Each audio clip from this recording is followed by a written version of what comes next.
In the grand kingdom of Lyrian, where marble towers kissed the clouds and rivers wove silver paths through emerald fields, there was once a love so pure, so profound, that the gods themselves took notice. This love, however, was not meant to flourish, and from its sorrow the violet flower was born. Viola was the daughter of Duke Vaymar, a ruthless noble who sat at the right hand of the king.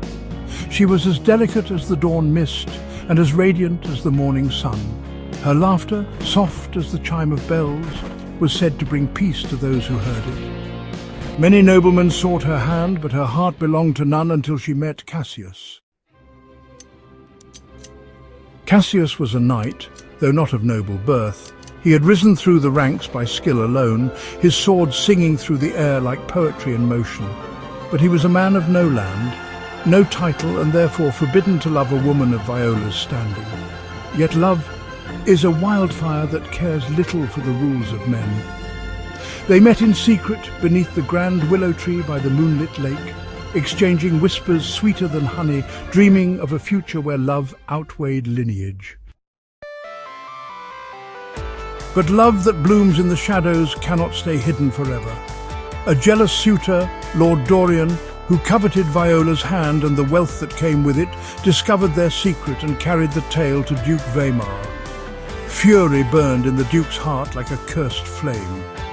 That very night he sent his guards to seize Cassius, charging him with treason, for only betrayal could explain why a mere knight would dare touch his daughter.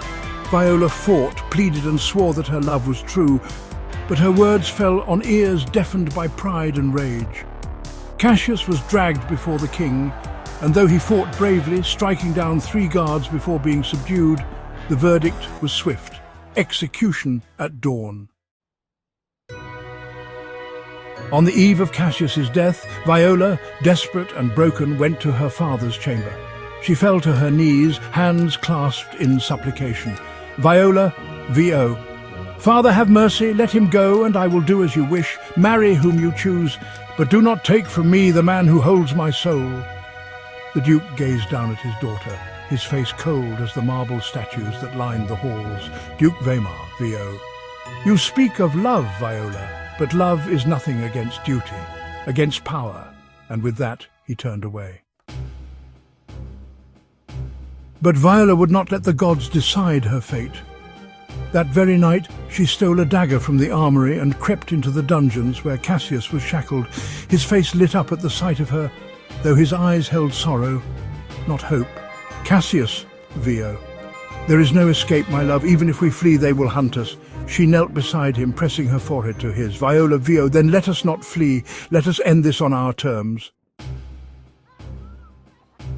With tears in their eyes, but fire in their hearts, they sealed their love with a kiss, and in one swift motion, Viola plunged the dagger into her own heart. Cassius, his chains unable to stop him, let out a cry that shook the very foundation of the castle. And as dawn broke, the guards found him, Viola's lifeless body in his arms, and his own breath stilled by the blade he had taken next. The lovers were buried by the moonlit lake, beneath the willow that had once sheltered their whispered promises. And from the earth where their blood had seeped, a new flower sprang forth, deep purple, as rich as sorrow, as delicate as first love, as eternal as loss.